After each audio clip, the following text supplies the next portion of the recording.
सभी दोस्तों को हमारी YouTube चैनल पर बहुत बहुत स्वागत है एंड अभिनंदन है। जो हमारी इस YouTube चैनल पर नए हैं वो लाइक एक शेयर एक सब्सक्राइब ज़रूर करें। हमारी इस कला संस्कृति की क्लास में हमने 2 क्लास अपन ने पहले पढ़ ली थी, जिसमें अपन ने टॉपिक स्टार्ट किया था कौन सा, लोक देवता। लोक देवता लोक देवता टॉपिक स्टार्ट किया था, जिनमें से अपन ने 2 लोक देवता पढ़ लिए थे। एक थे गोगा जी और दूसरे थे रामदेव जी। रामदेव जी गोगा जी के बारे में अपन ने पढ़ लिया था कि उनको गायों का देवता क्यों कहा जाता है, सर्पों का देवता क्यों कहा जाता है, कहाँ उनका जन्म हुआ था, जन्म स्थान ददरेवा चूरू था। उनकी मेड़ी के बारे में पढ़ लिया था, जो गोगा मेड़ी के नाम से जाना जाता है, वो नौर हनुमानगढ़ में थी। और लास्ट वाली क्लास में अपन ने रामदेव जी पढ़े थे। रामदेव जी का जन्म उंडू कश्मीर में हुआ था, जो शिव बाड़मेर में पड़ती है, और विक्रम संवत 1405 ईस्वी में रामदेव जी का जन्म हुआ था। और उनके अपन ने पूजा स्थल के बारे में भी पढ़ा था, जैसे जूनागढ़ गुजरात में, जो भारत का सबसे छोटा रामदेवरा के नाम से भी जाना जाता है। और उनके बहुत सी इनकी जीवनी थी रामदेव जी की, उनके बारे में पढ़ा था। और रामदेव जी का अपन ने पढ़ा था कि ऐसे लोक देवता थे जो एकमात्र कवि थे, और किनके भी विरोधी थे, तीर्थ यात्रा और मूर्ति पूजा की क्या थे, विरोधी थे वो। और रामदेव जी के बारे में अपन ने पढ़ा था, उनका जो घोड़ा है वो लीला घोड़ा है। और उनकी शब्दावली के बारे में पढ़ा था, दजा को नेजा बोलते हैं। रामदेव जी के मुख्य पूजा स्थल रूणीचा जैसलमेर था। और उनके मृत्यु कब हुई थी, विक्रम संवत 1458 में उनकी क्या हुई थी, मृत्यु। यानी कि मृत्यु वैसे मृत्यु नहीं बोल सकते, उन्होंने जीवित समाधि ली थी। रामदेव जी ने क्या ली थी, जीवित समाधि ली थी। और उनका मेला कब बढ़ता है, दूध से 11 तक का। अब अपन करते हैं अपनी नेक्स्ट वाली क्लास स्टार्ट। इसमें आज कौन सा पढ़ते हैं, गेस करिए ये कौन से लोक देवता है। देखिए ये अपने पापू जी, कौन से हैं, पापू जी लोक देवता कौन से हैं, पापू जी। और पापू जी राठौड़। देखो सारे के सारे लोक देवता हैं, उनमें लगभग का जो सवारी थी वो घोड़ाई थी। बट इनकी जो विशेषता है, देखो विशेषता एक तो ये है कि इनका जो घोड़ा है वो कौन सा है, केसर कालमी। ये घोड़ी थी केसर कालमी। एक पापू जी की एक विशेषता है कि इनका जो हाथ में है, हाथ में क्या है कि ये जो भी लोक देवता है, इनमें पापू जी का देखना आप, हाथ में बाला लिए रहते हैं। हाथ में क्या है, बाला। और इनकी जो पग है वो झुकी हुई पग, क्या है, ये झुकी हुई, इस साइड में झुकी हुई पग है। ये अपने पापू जी राठौड़ की क्या है, विशेषता है। पापू जी राठौड़ की विशेषता है कि पग झुकी हुई, हाथ में बाला, और घोड़ा केसर कालमी। ठीक है। अब अपन पापू जी के इतिहास के बारे में पढ़ते हैं कि पापू जी लोक देवता कैसे हुए, इनका जन्म कहाँ हुआ, इनको क्यों मानते हैं, क्या इनकी विशेषता है। तो अपन स्टार्ट करते हैं। आज का अपना टॉपिक है पापू जी राठौड़।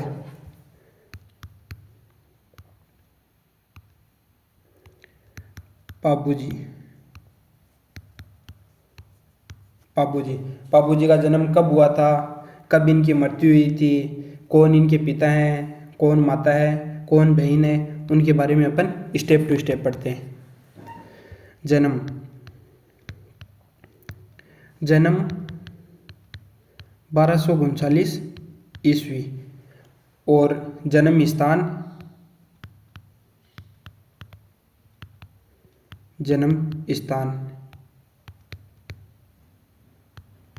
कोल्लूमंड। और कोल्लूमंड तो कहाँ पड़ता है रे, कौन से पुर में पड़ता है, जोधपुर। कोल्लूमंड जोधपुर जन्म स्थान है इनका, कोल्लूमंड जोधपुर।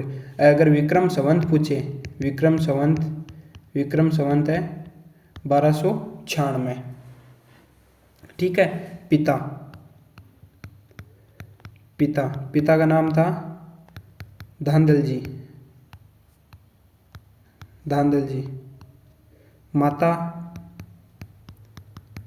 माता थी कमला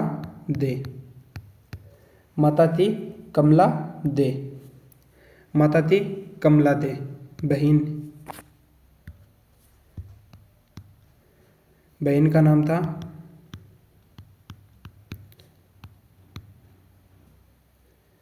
पेम्मल और पेमाबाई, पेमाबाई। और विवाह हुआ था इनका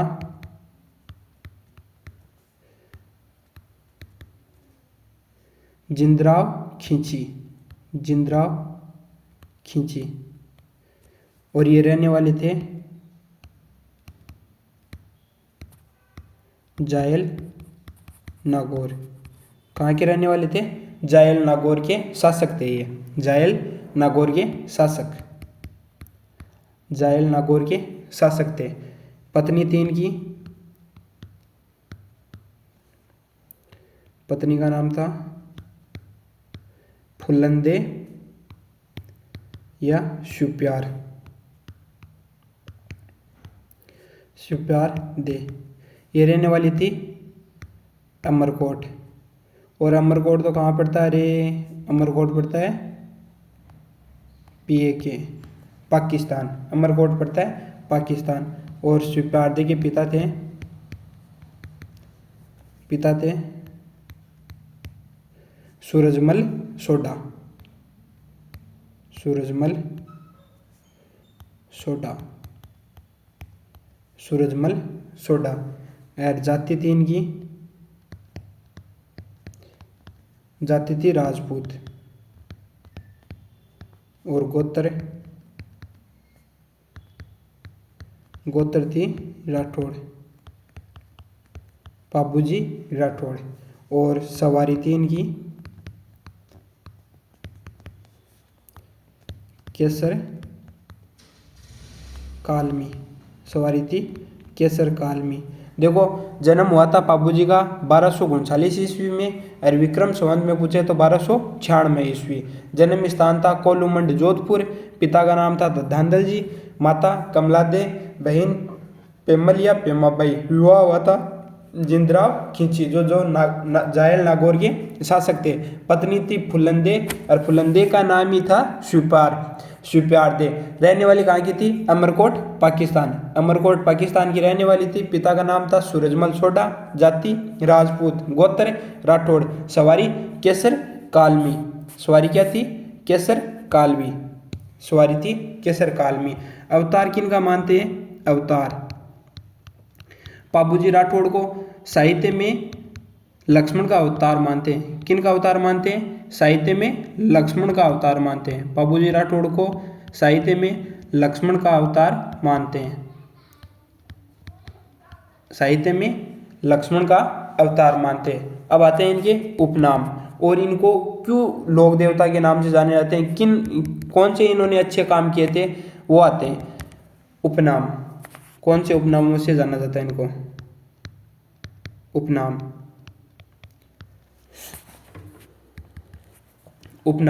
उपनाम में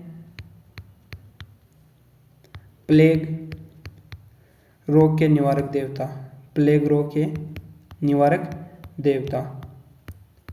बाबूजी राठौड़ थे, वो प्लेग रोग के निवारक देवता थे। और प्लेग रोग तो किन से फैलता है? प्लेग रोग तो चूहों से फैलता है। किन से फैलता है? चूहों से फैलता है, चूहों से फैलने वाला रोग।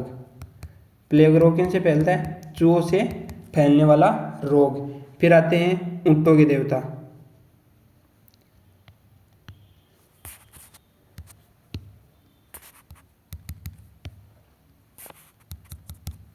ऊंटों के देवता, ऊंटों के देवता। इनको बाबूजी को ऊंटों के देवता भी बोला जाता था। और फिर है सरा रोग के निवारक देव, सरा रोग के निवारक देवता। और सरा रोग तो किन में फैलता है? सरा रोग तो फैलता है ऊंटों में। किन में फैलता है सरा रोग? ऊंटों में, ऊंटों में सरा रोग फैलता है। और सरा रोग किन से? इनकी जो बाबूजी की है वो फड़वाचन करते हैं। क्या करते हैं? फड़वाचन करते हैं, फड़वाचन। फड़वाचन से ये जो ऊँटों का सहरा रोग है इसका निवारण करते हैं, इसीलिए इनको क्या बोलते हैं, हाड़ फाड़ के देवता भी बोलते हैं, हाड़ फाड़ के देवता, हाड़ फाड़ के देवता भी बोलते हैं। और फिर है पर्णवीर, यानी कि जान जाए बट अपना वचन ना जाए, जान जाए बट वचन ना जाए। ऐसे थे पापू जी जिनकी जान चली गई बट वचन नहीं गया, उनका अपने वचन पूरा किया। अब इस पे ये पढ़ेंगे कि वचन, कैसा वचन पूरा किया था, कौन सा वचन पूरा किया था, ये देखते हैं। अब आती है पापू जी की कहानी। पापू जी को क्यों पर्णवीर कहा गया है, क्या इनकी विशेषता थी, क्यों इनको पूजा जाता है देवताओं के रूप में, कौन से इन्होंने अपने वचन दिए थे और वचन को पूरा निभाया था। अपन स्टार्ट करते हैं उस पे।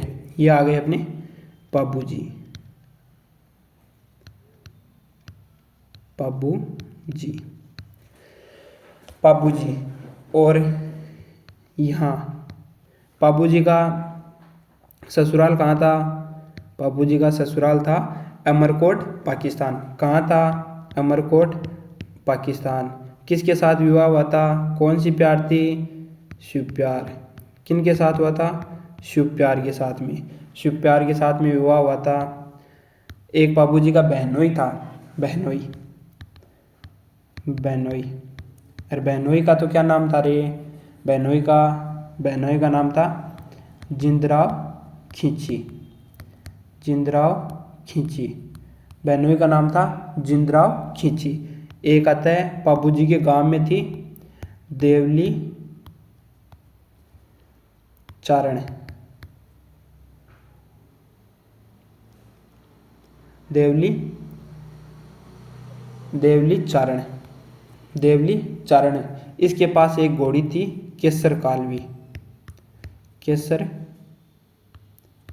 कालवी, जो तेजाजी की सवारी भी पढ़ते हैं अपन, केसर कालवी। अब होती है स्टोरी यहाँ से स्टार्ट। जिंदराव खींची था वो, ये जो केसर कालवी थी ये इतनी समझदार घोड़ी थी, इतनी समझदार और इतनी सुंदर घोड़ी कि इसका हर कोई आदमी दीवाना था। यानी कि जो गांव में लोग थे वो सारे के सारे इसके दीवाने थे। इतनी सुंदर और इतनी समझदार घोड़ी ये केसर कालवी, बहुत समझदार घोड़ी थी और बहुत ही शुद्धि घोड़ी थी। तो जिंदराव खींची कौन है, पापू जी के बहनोई है। इसने देवली चारनी के पास आए और देवली चारनी को बोला कि मेरे को ये किसी भी हालत में, किसी भी कीमत में, तू जो कीमत बोले उस कीमत में मेरे को ये घोड़ी चाहिए। अब क्योंकि जिंदराव खींची क्या था, नागौर का शासक था, पैसे की कमी नहीं थी। देवली चारनी को बोला कि मेरे को ये घोड़ी चाहिए, किसी भी हालत में हो मेरे को ये घोड़ी चाहिए, मेरे को ये घोड़ी चाहिए, आप जो भी कीमत बोलोगे। बट देवली चारनी ने क्या बोला, आई एम सॉरी, मैं आपको घोड़ी नहीं दे सकती हूँ, किसी भी कीमत में घोड़ी नहीं दे सकती हूँ। फिर थोड़ा टाइम बीतने के बाद में क्या था, पापू जी का हो गया विवाह। क्या हुआ, विवाह हुआ फिक्स। अरे विवाह किसके साथ होना था, शिव प्यार के साथ। किसके साथ होना था, शिव प्यार के साथ में। अब शिव प्यार के साथ में, तो आजकल के टाइम में तो क्या है कि बारात वगैरह में Scorpio, Fortuner, camper, Bolero, Thar वगैरह सारी गाड़ियाँ आती है। उस टाइम में कोई गाड़ी वगैरह तो थी नहीं, लोगों के पास ऊँट थे, घोड़ी थी, घोड़ा था, यही सवारी थी उनकी। तो विवाह के टाइम में पापू जी गए किनके पास, देवली चारनी के पास। किसके पास, देवली चारनी के पास। देवली चारनी के पास गए और बोला कि देवली चारनी तेरी मेरे को केसर कालवी घोड़ी चाहिए। क्या चाहिए, तेरी केसर कालवी मेरे को घोड़ी चाहिए। तो देवली चारनी ने क्या बोला, बाबू जी आई एम सॉरी, मैं आपको घोड़ी नहीं दे सकती हूँ।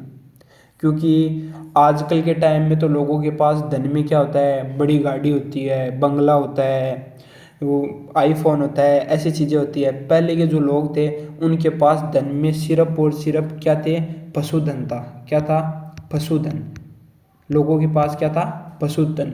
और देवली चारनी के पास सैकड़ों गायें थी। क्या थी, सैकड़ों गायें थी। अब ये घोड़ी इतनी समझदार घोड़ी है कि कोई भी गांव में चोर आ जाए, क्या आ जाए, चोर आ जाए, चोर आते ही ये ना हिन हिनाने लग जाती है। क्या करने लग जाती है? हिन हिनाने लग जाती है, हिन हिनाने लग जाती है घोड़ी। तो लोगों को समझ में आ जाता है कि चोर आ गया, चोर आ गए, अब अपना समय हो गया है कि कमर को कस लो, अरे इसको चोरों को पकड़ना है। केसर कालवी इतनी समझदार घोड़ी थी कि जैसे ही कोई चोर आता था ये बोल जाती थी, हिन हिनाने लग जाती थी, तो लोग समझ जाते थे, तो गायों की रक्षा हो जाती थी। अब केसर कालवी बोली, बाबूजी ये मेरी गायों की रक्षा करता है, मेरे पास और कोई साधन नहीं है, मैं आपको घोड़ी नहीं दे सकती हूँ। तो बाबूजी ने क्या बोला कि बाबूजी ने बोला कि केसर कालवी तो मेरे को चाहिए, जान जाए बट वचन ना जाए। मैं आपको वचन देता हूँ कि अगर आपकी गायें कोई ले जाता है तो मैं आपको सुरक्षित वापस ला के दूंगा, चाहे मेरे को कहीं से भी आना पड़े।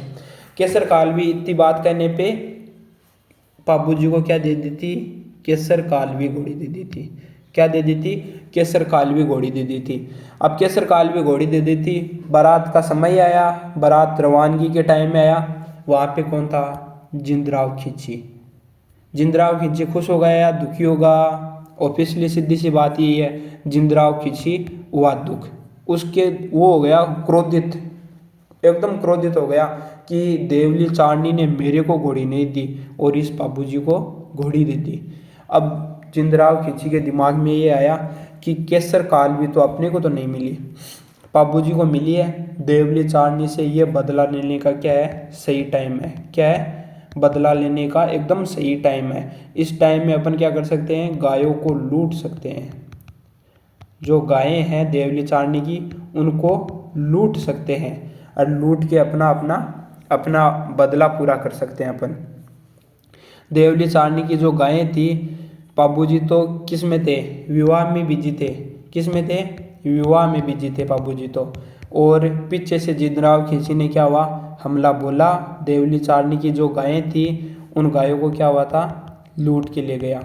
गायों को क्या था? लूट के लिए गया। जिंदराव खिंची वहाँ से देवली चारनी की जो गायें थी उन गायों को क्या था? लूट के ले गया। लूट के ले गया तो लूटते ही क्या था? उस जो केसर कालवी है, केसर कालवी की विशेषता थी कि जैसे ही कोई चोर आ जाता है, जैसे ही क्या आ जाता है? जैसे ही कोई चोर आ जाता है, और चोर आते ही क्या है? ये जो घोड़ी है ये क्या होती है? हिन हिनाने लग जाती है, हिन हिनाने लग जाती है। घोड़ी हिन हिनाई, बाबूजी फेरे में थे। बाबूजी क्या थे? फेरे में थे। बाबूजी फेरे ले रहे थे। बाबूजी थे वो फेरे ले रहे थे। 2 फेरे हो गए, 3 हो गया, चौथा फेरा क्या था?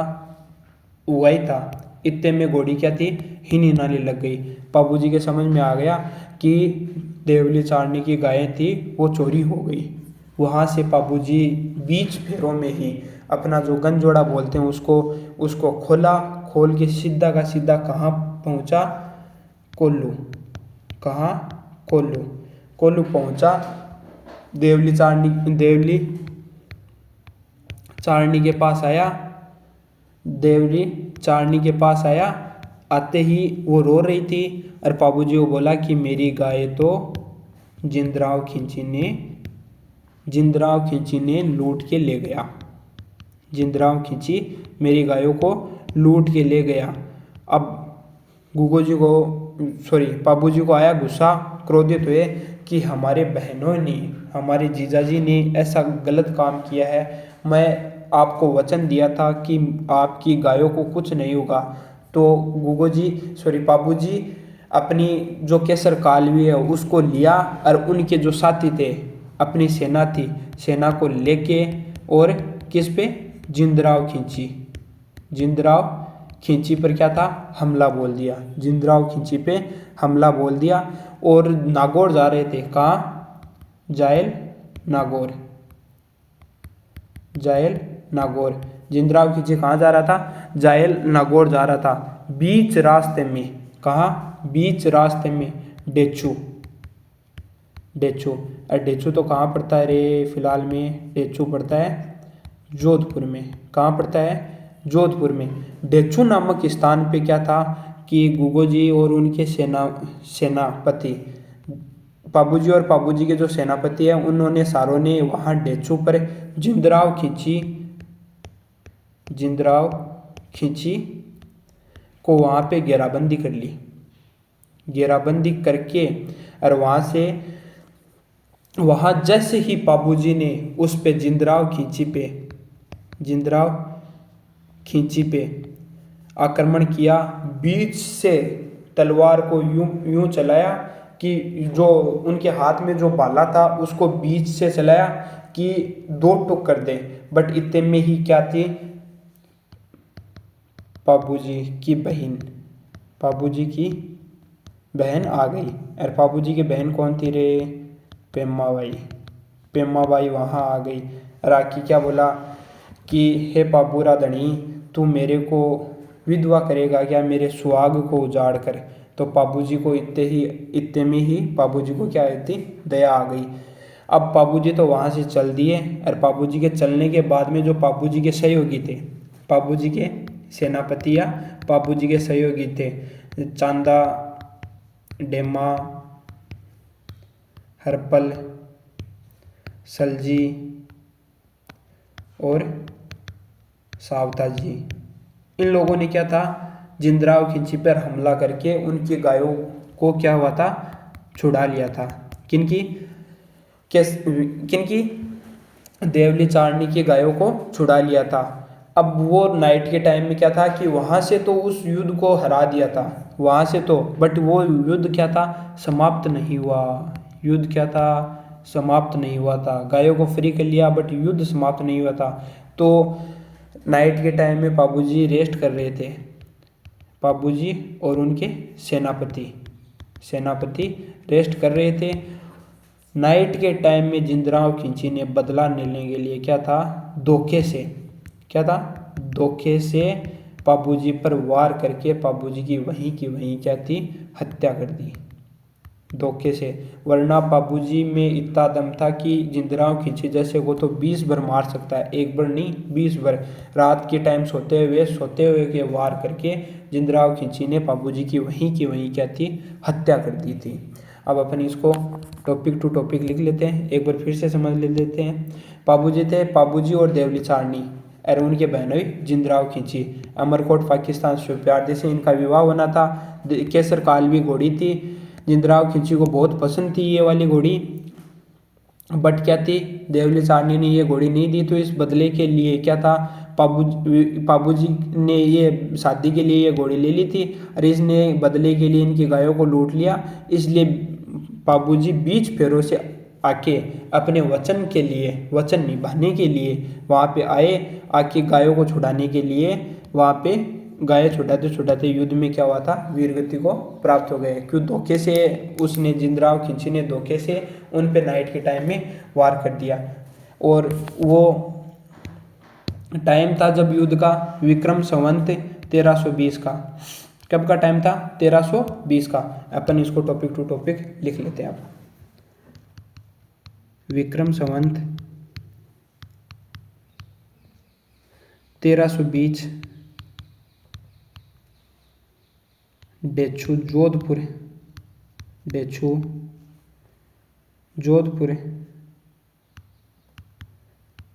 नामक स्थान पर जिंदराव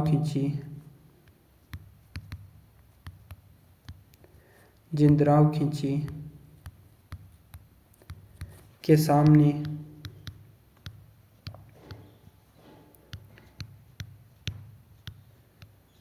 देवली चारणी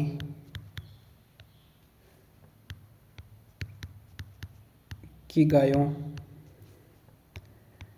की रक्षा करते हुए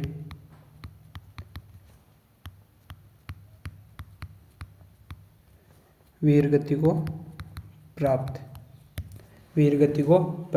और पाबूजी के सेनानायक सहयोगी या पाबूजी के सहयोगी या अपन पाबूजी के सरदार भी बोल सकते हैं। पाबूजी के सेनानायक या सरदार। बाबू जी के सरदार थे चांदा, डेमा, हरपत, सलजी और सावता जी। ये बाबू जी के क्या थे? सहयोगी। बाबू जी के सहयोगी या बाबू जी के सरदार भी बोल सकते हैं। अब देवली चारनी की गायों की रक्षा करते हुए वीरगति को प्राप्त हुए थे। बाबू जी कौन से फेरे में थे? चौथे फेरे में थे। कौन से फेरे में थे? चौथे फेरे में थे। तब बाबू जी क्या थे? वहाँ से चल दिए थे। किसके लिए? गायों की रक्षा करने के लिए वहाँ से चल दिए थे। तो बाबू जी का विवाह तो हो गया था, 4 फेरे हो गए थे। तो 4 फेरे में बाबू जी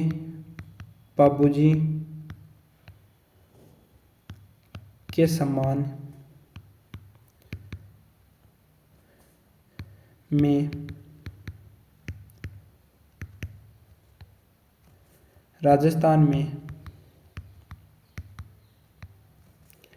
विवाह के अवसर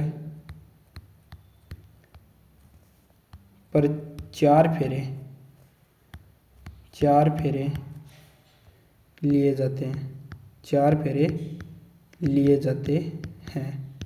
विवाह के अवसर पर 4 ही फेरे लिए जाते हैं। और बाबू जी को राजस्थान में ऊँट लाने का श्रेय भी है। राजस्थान में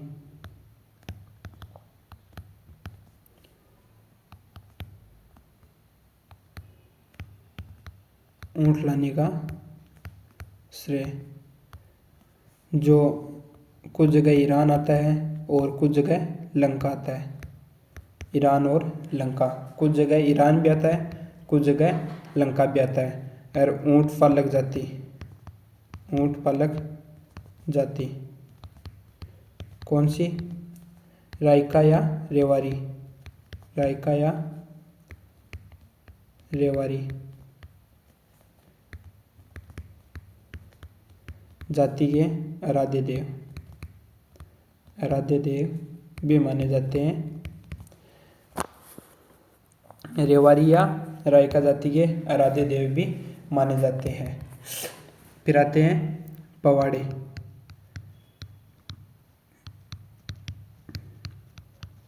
अब आप बोलोगे सर पवाड़े क्या होते हैं? पवाड़े होते हैं वीर पुरुष होते हैं, उनकी लोक गाथाएं गाई जाती है। क्या गाई जाती है? लोक गाथाएं गाई जाती है। पवाड़े में जो वीर पुरुष होते हैं ना, उनकी लोक गाथाएं गाई जाती है। वीर पुरुषों की लोक गाथाएं।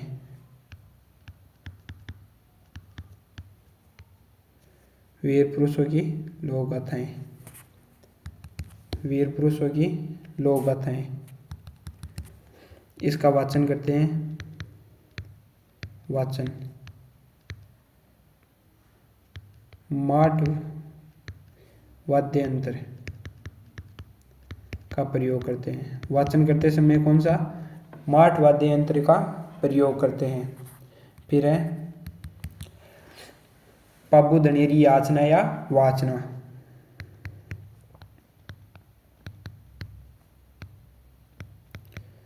पाबू धनेरी याचना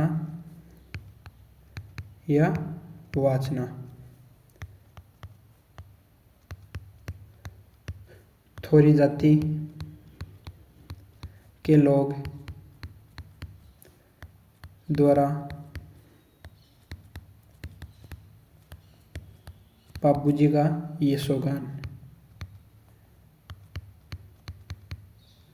यशोगान एवं गुणगान करते हैं। उसको अपन क्या बोलते हैं? वाचना या याचना। यशोगान या गुणगान करते हैं, उसको क्या बोलते हैं?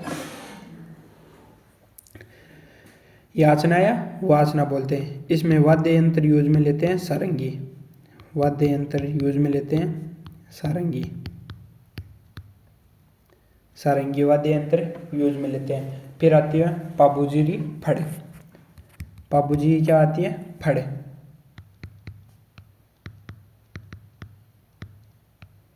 बाबूजी री फड़। अब आप बोलोगे फड़ क्या होती है?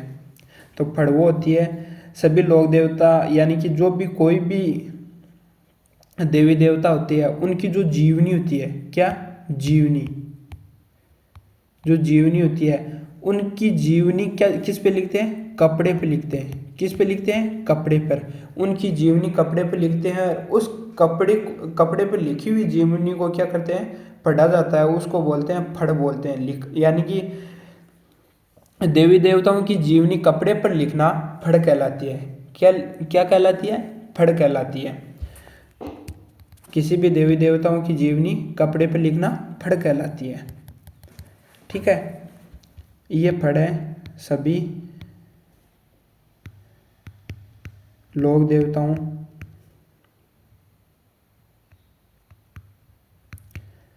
लोक देवताओं में सर्वाधिक लोकप्रिय। जो बाबूजी की फड़ है वो सर्वाधिक लोकप्रिय है, सर्वाधिक लोकप्रिय फड़ है। बाबूजी की सर्वाधिक लोकप्रिय फड़ है। फिर है सर्वाधिक चौड़ी,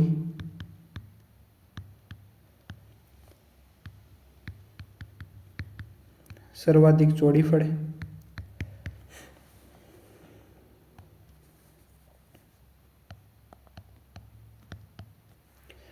फड़वाचन,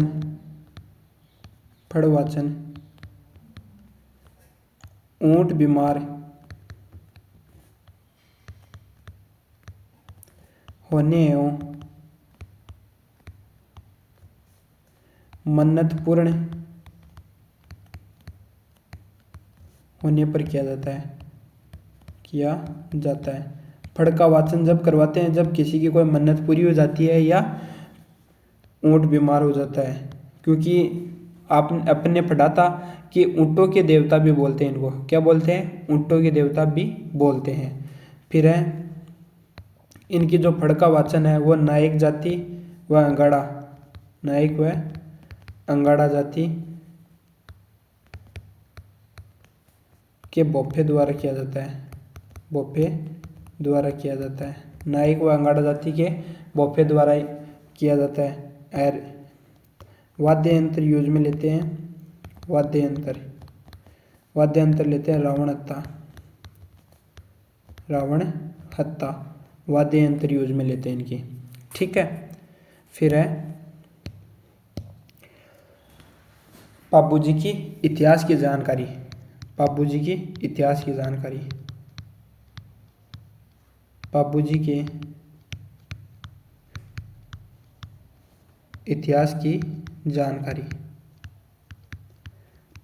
इतिहास की जानकारी ग्रंथ एक उसमें मिलती है। ग्रंथ का नाम है पाबू प्रकाश। कौन सा है? पाबू प्रकाश, जो लिखा था ओसिया मोर्जी ने।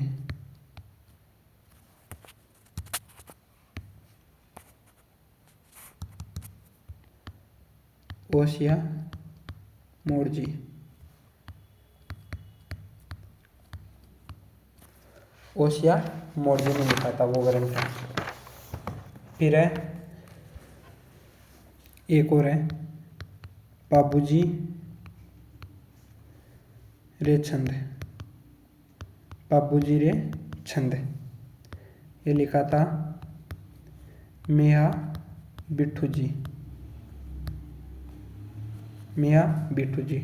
फिर है बाबूजी रा दोहा।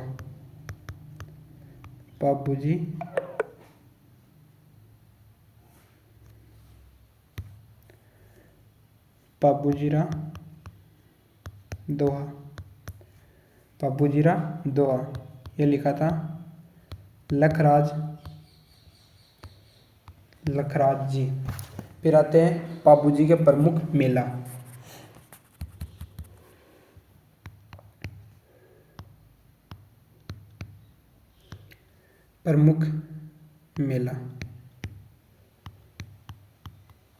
बाबूजी का प्रमुख मेला कहाँ पड़ता है? एक तो है कोलूमंड। और कोलूमंड क्या था? बाबूजी का जन्म स्थान। क्या था कोलूमंड? बाबूजी का जन्म स्थान। क्या था रे? कोलमंड बाबूजी का जन्म स्थान। अरे एक बढ़ता है आहड़। कहाँ है? आहड़। आहड़ तो कहाँ पड़ता है रे? कहाँ पड़ता है आहड़? आहड़ तो पड़ता है उदयपुर में। कौन से पुर में? उदयपुर में। और ये बढ़ता है चैत्र अमावस्या को। चैत्र अमावस्या, चैत्र अमावस्या को बढ़ता है। फिर है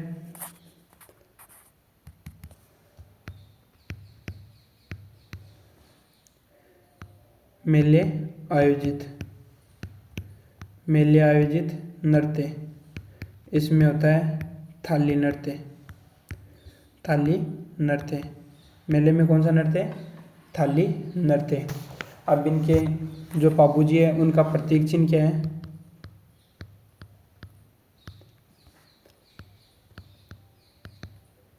प्रतीक चिन्ह, प्रतीक चिन्ह है अश्रोही, अश्रोही, झुकी हुई पग और हाथ में बाला, हाथ में बाला। ये यहाँ तक जो एग्ज़ाम में पूछे जाते हैं वो सारे मोस्ट चीज़ें अपन ने बाबूजी की कंप्लीट कर ली है। एक बार इसमें का थोड़ा सा मोस्टली रिवीजन कर लेते हैं। बाबूजी राठौड़, केसर कालवी घोड़ी, हाथ में बाला। क्या है? हाथ में बाला और ये झुकी हुई पग, झुकी हुई पग, झुकी हुई पग। ठीक है, बाबूजी राठौड़। अब बाबूजी राठौड़ का जन्म कब हुआ था? 1239 ईस्वी में। जन्म स्थान कोलूमड़ जोधपुर। पिता धांधल जी, माता कमला दे, बहन पेमल पेमाबाई। जिंदराव खिची जिनसे युद्ध हुआ था। केसर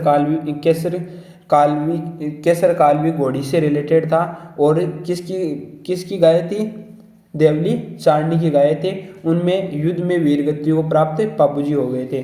धोखे से जिंदराव खिची ने धोखे से उन पे आक्रमण कर दिया था, जिनसे बाबूजी राठौड़ की क्या हुई थी? मृत्यु हो गई थी।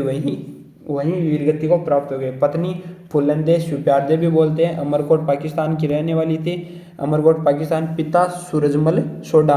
जाति राजपूत। गोत्र राठौड़, गोत्र राठौड़। क्या थी? गोत्र राठौड़। सवारी केसर कालवी, सवारी केसर कालवी। अवतार लक्ष्मण का माना जाता है। उपनाम में पशुपल्य निवारक देवता, ऊँटों के देवता, सरारोग के देवता और हाड़ पाड़।